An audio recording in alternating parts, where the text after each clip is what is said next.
Warning: the following podcast contains violent scenes that may be unsettling to some listeners. Listener discretion is advised. Hello, and welcome to Hunters Hunted 2 Corruption. Join us as we tell the tale of four men bonded by their fear and hatred of the hidden monsters that reside in Washington, D.C. in September of 2009. Only time will tell if Jebediah, played by Adam B., Robert, played by Adam C., Walter, played by Chris, and Dr. Turner, played by Tillman, will survive together in this story ran by Andrew. Hunters Hunted 2 is a Vampire the Masquerade 20th Anniversary Edition expansion set in the World of Darkness. If you'd like to contact us, you can find us on Twitter at twin_cities_VTM or find us on Facebook at Twin Cities by Night. We hope you enjoy. Where we last left off our group of emotionally scarred heroes, they were discussing the case that had been handed over to Robert and trying to kind of help him out a bit.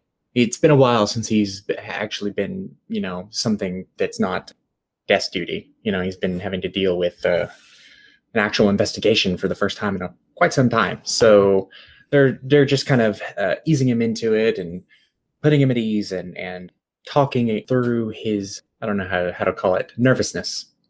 So we're going to pick back up there with where he had shared the files that would definitely get him fired if anyone found out he was sharing this with just civilians. Okay, so yeah, Robert at this point is definitely, as you guys are taking out the whiteboard and kind of we're jotting stuff down, kind of mapping out this case on the whiteboard. He's starting to feel a little bit guilty about showing it to you guys. Just kind of recognizing the complete unprofessional nature of that and recognizing that he would definitely be fired if anybody that he works with, found this out. But it's kind of the only way he's able to handle the stress of taking on a case at the moment. So he's beyond rusty anyway, so he generally does appreciate what's going on here right now. And I mean, also too, like, you have leaked information, I know, to me before, you know what I mean, to go ahead and for my YouTube series. And I would almost say like that we have all worked together to work on solve on something before. And I would even think that maybe Robert could rationalize the fact that, like, while he may be, like, breaking procedure, that we have all four together have taken on much greater things, so this is something that probably, like, we could help you solve so you can get back to hunting these bloodsuckers down. That's right. And Robert would definitely kind of see you guys as not I hate to think of him as like a double agent, because he definitely would not want to consider himself as as being like a traitor to his agency or anything like that. But he definitely believes that the group has the right goals. His goals and the group goals are the same. And sometimes he doesn't feel like his goals and the Bureau's goals are always the same, but he is still loyal to that. But he definitely does feel like the group has the same interest that he has in mind. So he has no problem. Could part of this be because the weed that you smoked with me is starting to get you a little paranoid about, like, sharing Very information paranoid right now. He's immediately just thinking of random drug tests. What the fuck was I thinking? And this probably isn't the first situation where Robert has kind of fallen into temptation with something that Walter has offered him. I like to think that they've definitely done cocaine or speed together a few times and just poured through information. So Robert slips up.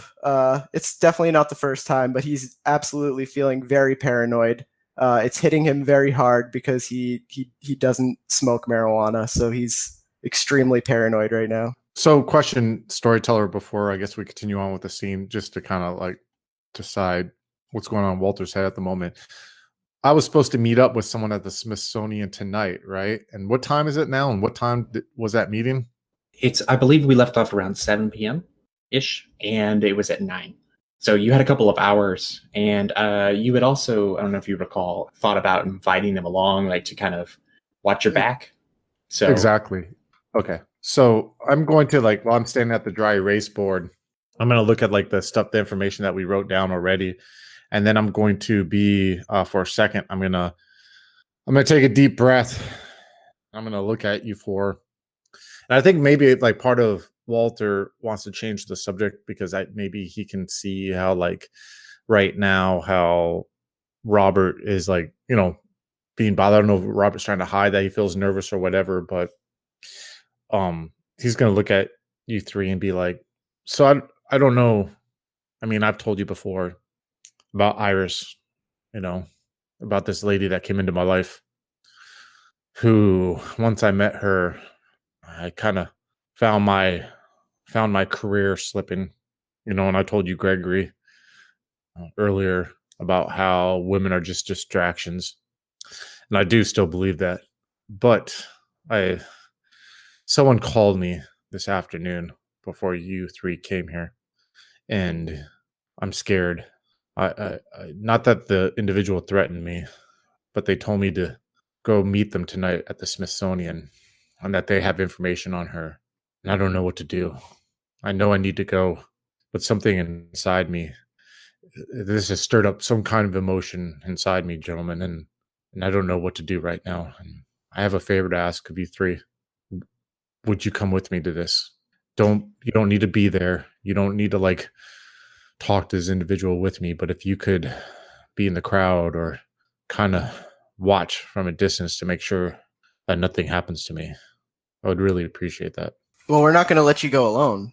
And Robert, again, you show me why I always consider you a brother. The thing that worries me is how they got my number and why they are calling me. What happened to her? I don't understand. She just kind of disappeared out of my life, but now there's something more sinister to this, I feel. What y'all mean crowds? Ain't that place closed at 9? But yes, I guess it might be closed at 9, so maybe we'd need your skill set. I don't know. What do you think? How do you think we should handle this? I think we should wire you up, and maybe one of us can stay in the background and do some recording. Maybe take a couple of pictures of whoever you're meeting. Why don't we all just pretend we're dumb tourists? just to clarify something really quick, the message for you was specifically to meet them outside of it, in the front. Yeah, it'll be outside, gentlemen. So that's why I think from a distance, I like the idea of a wire. We could do that. The thing that I honestly think is more your expertise, Jeb, and I don't know if you think we should take it this route, but do you think we should bring firepower with us? I mean, I ain't going nowhere without my duffel bag. I mean, I could bring some guns. I mean, you want like a grenade? I got some homemade landmines. Wait, hold up. I think I got a flamethrower back in the back there. I mean, wait. Let's see what else I got. Jeb will get up and walk towards the armory, muttering to himself semi-drunkenly as he goes. You'll see when Jeb mentions a flamethrower, like my interest is piqued for a second, and then I'll be like, Jeb, if you could just have my back, that's what I'd appreciate. Gregory, do you have any kind of wire technology that we can use? I think we can improvise something with the stuff we got lying around here. I think that's a good idea. Mainly, I think someone should take pictures of whoever that is. Obviously, this is some kind of suspicious individual. If they found out your phone number without you ever giving it to them. Hello? Maybe we can do search. Maybe Robert can do a search in his department. Yeah, I like that. I like that idea. And I go and I kind of go up to Robert and I kneel down in front of him, just kind of look him in the eyes because, Robert, this is a time for you to shine right here. Do you think you could take these pictures for us? Kind of get back into your groove? Absolutely. I think I got a camera out in the trunk. I'd be happy to check the databases tomorrow too, but for tonight, yeah. Let's get your mind off this case, all right? Let's get those wheels moving again, all right? Let's get you back into your game, Robert. I think that's this would be the best thing for you right here. And who knows, maybe once after this meeting, you'll be hit with some inspiration. And if you're feeling a little tired, Robert, I know that marijuana that you smoked is a rather strong strain. But I have some cocaine if you would like, if you feel like you need a little pep in your step for this. Jesus, Walter. Everything done in moderation is perfectly fine. You understand that, right? Cocaine was a perfectly accepted household good that was used by people. It's just once people couldn't use it in moderation, that's when it became an issue. So, a little bump before we go might be good for you, Robert. Just let me know if you need it, okay? He kind of shakes his head dismissively at you and kind of just tries to get up and brush himself off a little bit and collect himself to go. Once he stands up, you can his face at this point is probably very red and flush, and he's probably has some sweat on his forehead, and he definitely looks intoxicated a little bit at this point. Hey, Jebediah, do you think Robert here, I don't think cocaine's going to do it quite. Do you think he might need some uppers, or what do you think, Jeb? From the armory. What y'all talking about? Hey, I got a nail bat. Do we want to bring a nail bat? I got this this machete that can light on fire with this other stuff I made. You want me to bring that? I think, Jebediah, we are going to be more in inconspicuous, sneaky mode. So we're going to have to kind of fly below the radar.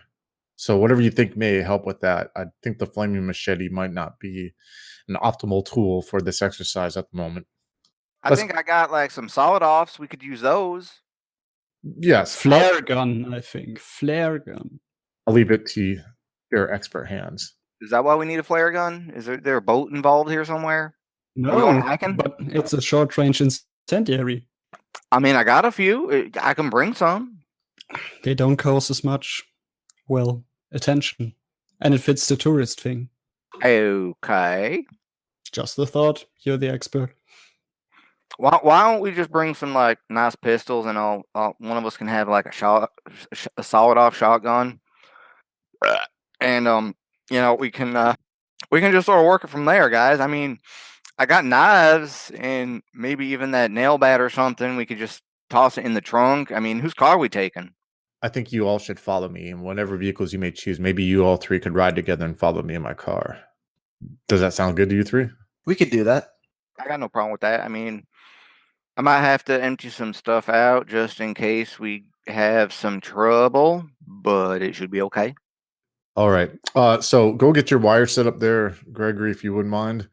I would say go get your camera, Robert, if you could, from the trunk of your car. But here, and I motion Robert to get up. No, come on. Come back into my room real quick. I got something for you before you go get your camera. We'll meet out front. He looks both ways and kind of just like follows you. We'll meet out front like in 15 minutes, Jeb. And y'all want one of them last critter burgers before we go? Because I'm going to toss them in the fridge. Anybody still hungry? No, thank you, Jeb. Sure, they're damn good. I'll pass, Jeb. Thank you, though. Maybe tomorrow. All right, I pat my stomach in the kind of I'm full motion.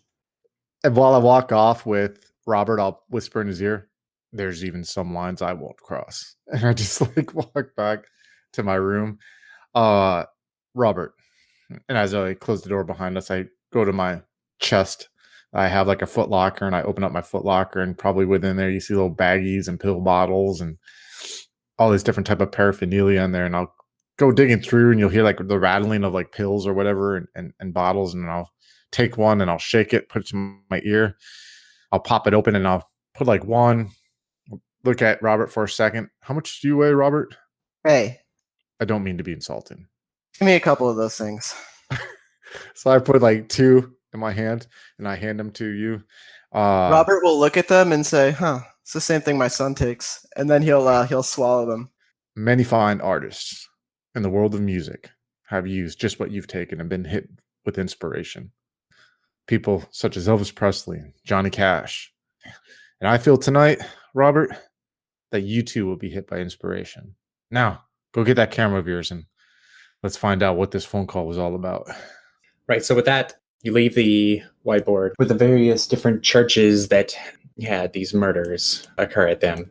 These priests that were killed and the connections that are being drawn between them and the notes that you guys were taking. And you gather your things.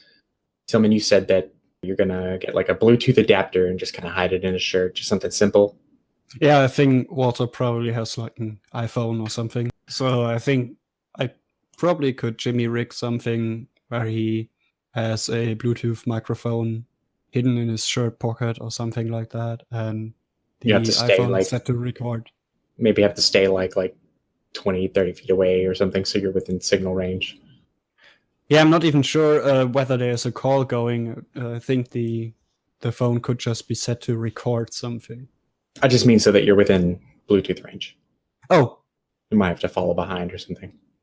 well, no, I thought his own phone would be recording. Oh, his phone. Oh, I see what you're Yes. saying. So he just basically has some recording device that we quickly made up on the spot on his person. Sure, that's fine. So the Smithsonian Museum is this large kind of like grayish building. It's like right smack in the middle of downtown. Like you can see the Washington Monument just close by. The river runs near enough to where you could walk to it in just a few minutes, you know. Just across from the building there's like a park, like an open kind of area that a lot of people will just kind of sit down in the chairs underneath like their little umbrellas and relax. You know, one side of the street has parking, the other side is kept clear, the side closest to the museum. And there's, even though it's later, there's still people out. You know, it's not, you know, super populated. You know, there's not large masses, but it is a weekend and it's a nice night out. So people are, you know, outside enjoying the weather, enjoying the environment. You guys kind of describe to me, you know, how you approach this. What's the car situation going to be? Are we all? So I know Walter's going to go separately, and then we're probably going to tail Walter as a group. So what's the? Are we going to, you know, all be in one car, two cars? Like, what's our car situation going to be? I think just my opinion out of character, I think the best strategy is to have you all three together to avoid, you know what I mean? Just I don't know. I would think have you guys three like ride in Jeb's truck, following me. You know what I mean? In case we have to like get out of there quickly, we're not like all trying to jump in 4 different cars, or I don't know. What do you guys think? Yeah, that sounds good. I vote Jeb's truck. Jeb's got room, but you might have to move some animal parts out of the way. Due to the distance, it takes you guys maybe 45 minutes driving through town to get to the museum. It's like I said, it's nice weather. It's not too cold, not too hot. It's real comfortable out. And there's pedestrians, there's people at the park that's across the way there. Where do you want to park? What do you want to do? I know me myself, I'm going to park just there because I don't want to I want to kind of, in Walter's rationale, and it might be the speed, you know, that's making him feel this way, but he doesn't want to come across like he's being sneaky to whoever wants to meet him. And he's hoping that if he drives there with his car and kind of is like not trying to hide his movements or come across that way, that the person, whoever is coordinating this, will pay more attention to him than maybe potentially whatever his friends are doing from a distance, you know? So he's just trying to be like, okay, I'm driving to the, you know, to the closest parking area that's up by front where he wants to meet. I'm getting out. I'm pretty identifiable by my looks. I'm going to walk there and hopefully he'll be so zoned in on me he won't notice whatever the three are doing. But I trust their judgment at this part because I've had my lives in their hands before and I've walked out unscathed. So I'm sure hopefully the trend continues. Jeb was going to park in front of the nearest bar to the Smithsonian and walk over from there. I'm not really sure where that would be. I didn't look up bars that are nearby the museum, so we can say that it's not very far in the world of darkness. It might be a little bit of a walk, but it won't be too bad. That's fine. I'm not against a little bit of a walk. Plus, it'll And give us a chance to sight out the area as we go there to see if there's any other backup or any other suspicious characters keeping an eye on the museum as we approach. the other guys follow suit, I imagine. Yeah, definitely. I'll have kind of like gotten my camera ready a little bit. At this point, I'm still probably wearing like the black suit that I usually would wear at work, so I kind of don't want to stick out like a sore thumb. So I'll probably have taken the tie off at this point, but still, you know. But just like checking the camera, making sure, you know, batteries, just making sure everything works and stuff. I was just doing a little bit of looking at the map here. Looks like you guys might have to walk a couple of blocks, maybe. There's a bunch of museums in this area. This one's kind of like in the center. But you will be able to get there within a reasonable amount of time, having a look around. Again, there's like this stretch between the museums, because on either side of this like open like lot almost, it's this huge, massive like green that is like the size of these buildings themselves. This open lot that kind of stretches between two rows of different Smithsonian museums, and just this open area where there's a lot of people congregating. Since you specified, you kind of looking around and observing, you can use a perception and alertness roll if you want. The three of you can, yeah. Just say it's a difficulty of 6. Got one. Damn, 4 successes on 4 dice. I have 3. 4, 3, and 1. Okay. With 1 success, you're a little bit more concerned with like the state of your camera. You're kind of getting that, you're like, make sure that's okay. You're still looking around. So you see that, there's people, no one obviously immediately threatening, that kind of thing. 3 and 4, those are pretty close together. I'll say that you're a little bit more observant of your surroundings. You're watching people. You can see that there's some people like walking their dogs. There's some people who are just out like playing with like frisbees in the lawn. There's some pedestrian activity, but it's not really super crowded. So yeah, with the 3 and 4 successes, you don't see any like, there's nobody who's like obviously threatening. There's no one like that you can see that looks like they're like maybe carrying a gun or anything, like suspicious, like standing by and just standing around observing. But one thing does catch both of your attention, and there is a vehicle that is parked and sitting outside the museum, just a little bit down the way, that is running, not moving. It's in a parking spot. It's not on, but all the other cars are off. People are out and about. But this one, there's somebody in there. Tinted lens, tinted glass. You can't see too well. It's getting a little dark. So you do see that. What kind of vehicle is that? Like, I'm not looking for a model number, just the type. It's a black Cadillac. Okay. But the two of you do see this. It's like, okay, there is a car that maybe there might be something. Hey y'all, you see that? You see that caddy over there? Sure thing. Looks like it might be some sort of getaway car, or maybe some sort of observer. Guy's not in the museum dropping something off. That's not Maybe. the case right now. Maybe some. No, I don't think it is. This late in the evening, I think something's going on. One of them shady taps. Best case scenario, they're waiting to pick something up or someone. But Maybe. I don't want it to be Walter. All right, so Walter, you park nearby. You get out. Again, there's like a big open space in front of the museum. There's these two like weird kind of like tent sort of things that might usually have like where people can sit down around underneath them. There's not too many people there. Those like things, the metal poles that they have like stuck in the ground to prevent cars from like driving up through, so that they can't approach the building, but pedestrians can walk through. And again, there's some people around the manicured like lawn. Where do you go? What do you do? I hesitantly walk towards the front because, to be honest, through Walter's, years of being a legit reporter and White House correspondent at one point, numerous stories about the corruptions of DC. But now that's like his feelings on that are like 1,000-fold because of him knowing about these creatures that manipulate from the shadows. So right now, he feels like he's out of the comfort confines of Jebediah's house and his bunker, and he's thrown in like the middle of a nest of snakes, and so he's and it might be the speed, but he's very hyper vigilant right now. When he walks in there, he's just very like alert, looking around, waiting for any sign of someone standing there. But he definitely does not like being out in the open like this. I like that usage there, nest of snakes. You approach over here, and there's like maybe there's this like modern art out in front of the building. It's just and you're just kind of standing around looking for anyone obviously approaching you. I will say to the other guys, you see that as he approaches and is waiting, after a few minutes, a person does get out of the vehicle that you noticed before, and he gets out. It turns off. Person gets out. It's a African American man who's maybe in his mid-20s, maybe a little older, maybe late 20s, could be early 30s, somewhere around there. Clean cut.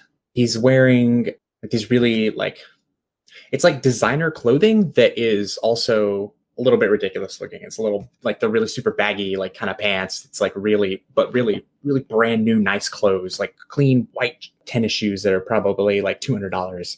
You know, just really well dressed in that certain kind of style that stands out. He has like you can see like there's like some jewelry, a couple of rings, and a like really big gaudy like earring.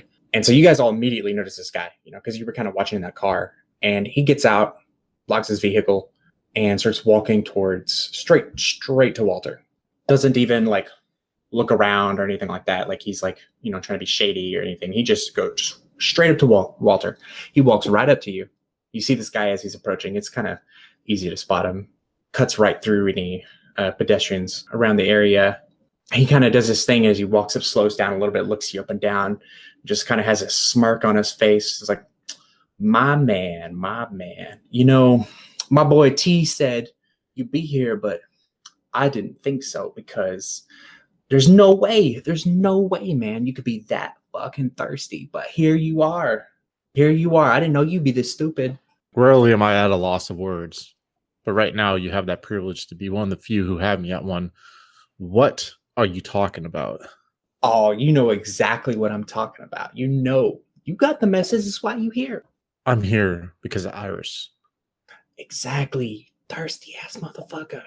Walter's generally like perplexed, you know what I mean? But he's starting to get like a little, again, it might be the speed, but he's getting a little like on edge right now. He's like, his teeth are grinding and he's just like looking at this guy. And is that something he would be trying to like hide? Is it something that like shows in his demeanor? Oh, it shows right now because he's like pretty frustrated right now because he feels like this is not the direction at all he thought a conversation like this would go. He didn't even think like an individual like this would come up, you know what I mean? So yeah, well, he's completely thrown off guard. Thirsty for what? Iris, man. Iris. Yo, relax. It's cool. I see you. Your hackle's getting up, man. Just relax. And he kind of takes a couple steps closer to you. He's like within like personal range. You guys can all see him there. How are you all like reacting to this? Are you doing anything? Are you trying to be like inconspicuous? Like what are the rest of you doing? I'm definitely snapping some pictures of the individual as soon as he steps out of the car. I would have also taken a few pictures of the car itself. At this point, I think I'm kind of just taking as many pictures as I possibly can. The speed kicking in a little bit and just feeling a little bit anxious and paranoid and very interested. Yeah, I think that's all Robert's doing. I'm gonna split off the group a little bit and try to walk along the sidewalk alone, like I'm just minding my own business, but trying to pay attention to the license plate of the Cadillac and make a note of that on my phone. Jeb is going to look up at the Smithsonian like he's some sort of idiot while he checks his gun in his pocket. So with all that in mind, Chris, go ahead. Where is Iris and what has happened to her? Whoa. Slow your roll. We'll get to that. I promise you. First, you need to understand something. We're here for an exchange. Okay? Nothing's for free. Now, as proof, my boy T hooked me up. And he like kind of pulls out of his jacket that he's wearing, you know, like a denim, like nice jacket, and pulls out like out of the pocket, hands you a manila kind of folder. I'll like grab it all like fiercely from this guy's hands and like look in it right away. So inside there's some photographs. And they're pictures of you and Iris. And you even remember this day, actually. You know, it was one of the last times you saw her. And it's just, you guys were outside. It was a nice night. You know, you were just completely lost in like the conversation with her at the time. And it's just kind of weird seeing it from the outside perspective. There's someone was watching you. And you just kind of flip. There's a couple of different photographs of this. I take this is when I still had a good reputation. Yeah. A lot more clean cut, not as drugged out. Mm-hmm. So you come here with Keep looking. He's kind of like pointing with his hand. You gotta get to the back. There's a couple more pictures in these you haven't seen before. These don't have you in them at all. In fact, these pictures are just Iris. Yeah, I'm looking at those last pictures, dreading it. Okay, so there's a couple of different pictures of Iris there that are, you look over them and it's just like you're kind of taken aback at first, like because it's like, it's almost like you're seeing her for the first time in a while, because it is really, but it's a picture, she's so beautiful, just the long dark hair, the green eyes, the soft complexion, and you're just like, it just takes you a moment to kind of steel yourself, but then you take the picture in and what it is, and you see like, oh, that's that bag she likes, and wait, where is this? Like it looks like she's in some sort of like hotel or something, like it's through a window, like someone was like spying on her somewhere else, and it's just pictures of her, like maybe she's unpacking something, like her bags and stuff, and kind of through a window. And so you're looking at this and you're kind of confused. Maybe, how are you feeling about this? Oh yeah, I'm fucking confused. I'm real confused right now. Matter of fact, I think there is like this weird, like, I would say for the most part, Walter's a composed guy unless he's doing like a YouTube video about a subject, and like kind of like getting into it. But right now, I would say that because it's. I'm trying to like say this without sounding like making Walter seem like a dick, right? But Walter was a successful white male, you know what I mean, who was in the entertainment industry. So have someone, an African American dressed in that style, that aggressive, coming up to him already has him on edge, you know what I mean? And then having like this guy say some weird riddled, you're thirsty for her, like at first acting like he's representing her in a way, has him like for another angle, and then now he's looking at these pictures and it's like, are you trying to fucking blackmail me? And what are you blackmailing me with? Because this literally is just me hanging out with her, and then you're showing me she's in a hotel room. So with that being said, and it's confused. Confused and angry, because he came here thinking that like he doesn't feel threatened. He feels like this guy's like speaking in riddles and thinking he's having an effect on him right now, and it's not. So well, I mean, it is to an extent. Well, yeah, it's definitely throwing him off center. He's definitely like, this guy's at an advantage because he has Walter on tilt. You know what I mean? So yeah. Walter's going to be like, what are these pictures supposed to prove, young man? This proves nothing. Why am I here? Oh, no, it proves something. It proves something. It proves we know where she's at. It proves I can tell you where she is now. At least my boy T can. He's the one who took the pictures. He know where she at. That's what it proves. It proves that you want to find your girl, I'm your boy. You see? So now we have passed the riddles and you've gotten straight to the point. Yeah, you're catching on, man. So, look, this don't come free. There's a price you gotta pay. You gotta do something for my boy T. Now, I'm supposed to just let you take your time. Think about this first, okay? Keep them pictures. Look at them. You want to know where you can find her? Meet me again. And at this time, I want to have like all of you use perception and alertness. And so, Chris, I'm going to have you roll it at a difficulty of 9, but the rest of you get a 6. 1 for me. -2 for you, Adam. But I have 3 successes. Okay, so Adam, you're not going to be able to react to this at all. Okay, you're just completely oblivious. That's fair. To this particular thing. And Chris, you don't notice. So in a moment. yeah, you're kind of like, you're looking at this guy, you're a little caught off guard. That's why I was at higher difficulty, So there is a vehicle approaching rapidly. It's not quite speeding, but it's going faster than the speed limit, like just barely. So it's coming up. It's not hauling ass, but it's definitely like something that you would probably get a ticket for. And it's coming up real quick. It's a large kind of SUV, and it's come pulling up the street, right? And Jebediah, you're going to see, how many did you have? You're 1 success. Jebediah, you're going to see this vehicle approaching, right? You're just going to be kind of like, you're not going to get the extra details that I'm about to give to Tillman. Let's just put it at that. So Tillman, there is multiple people in this vehicle. The windows on the side facing the museum are rolled down, and there are guns pointed out. And there's just this split second of reaction time that you have. What do you do? How far away am I from the other guys? I didn't walk far, but I walked a little bit. Enough to where you're probably going to have to yell if you want to communicate anything. Yeah, that's what I'm going to do. And I'm not going to address anyone in particular. I'm just going to yell out, everyone cover. And so this vehicle comes pulling up, this SUV, and it kind of slows as it comes to where these two are standing and talking, and just this hail of bullets come ripping out at them. Because he saw this and he shouted out to you, I'm going to give you a dexterity and athletics roll to like try and take cover of some kind. Because at the last second you look and see, and you just see gun barrels pointed your way. Yeah, definitely. What's the difficulty? It's an 8 because you don't have anything immediately that you can hide behind. So I got 2 dice, so I'm going to spend a willpower because my guy is like pretty determined right now to figure out, you know what I mean? Like survive. Yeah.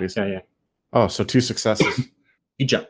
You kind of just like instinctually, you see, like you hear this shout, this warning go out. You look and you for a brief moment, you're like, oh shit, just panic. And you just dodge. Where those awnings that I described were at, there's 2 of them on the other side of like the main like entry, the walkway. There's kind of like a concrete kind of like a rising that comes up about maybe like 2 or 3 feet. And you just kind of jump behind that.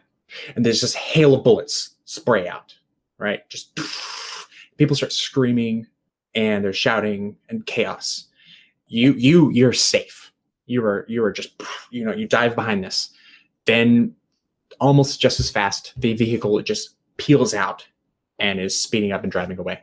There's this just absolute chaos reigning up, and there's people running. It just, like I said, the bullets just come spraying out, and you turn and you look, you're laying on the ground, you kind of look behind you, and this guy who you were talking to, he's on the ground and he's bleeding, but he's moving. Hello, folks.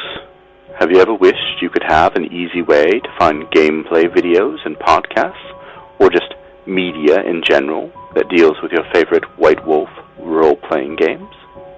Or have you ever wished you could find a forum to share gameplay that you have recorded, one which wouldn't be drowned out by random posts and discussion, so that your media could get the attention you want? Well, we have the answer for you in a Facebook group we run called White Wolf RPGs Gameplay and Media. The group is specifically ran with the sole intent of it being a one-stop shop for people to view or share media involving the games we all love.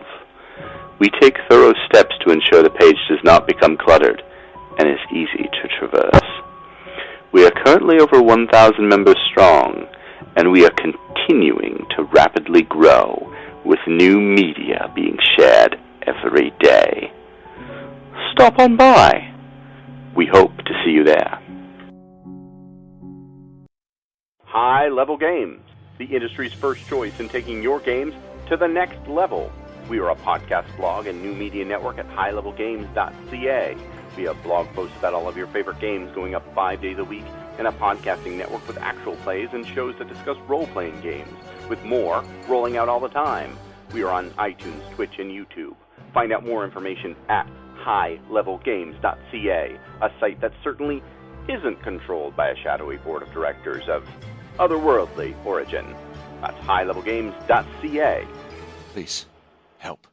They're coming.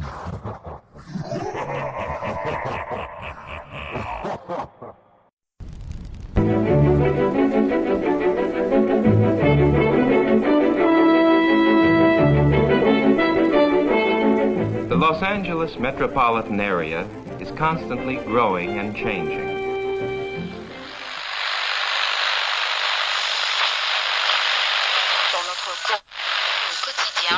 The Central District is full of new buildings.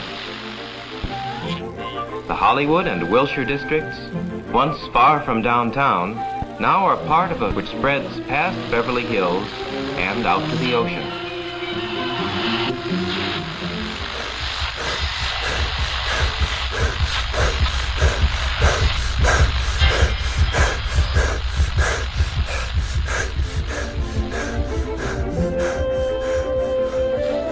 But why is all this going on in Los Angeles?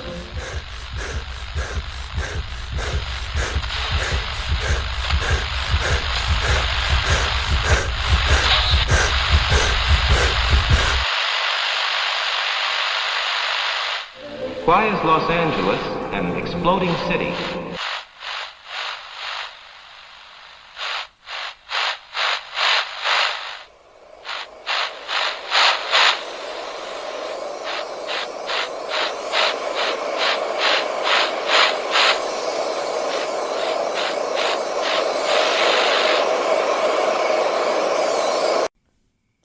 Neon Masquerade. The Demon's Mirror. 13 Candles. 3 chronicles running through the undead veins of the City of Angels. The Esoteric Order of Roleplayers Actual Play podcast invites you to drink deeply. Go to eorpodcast.com and search the duets tag to find out more.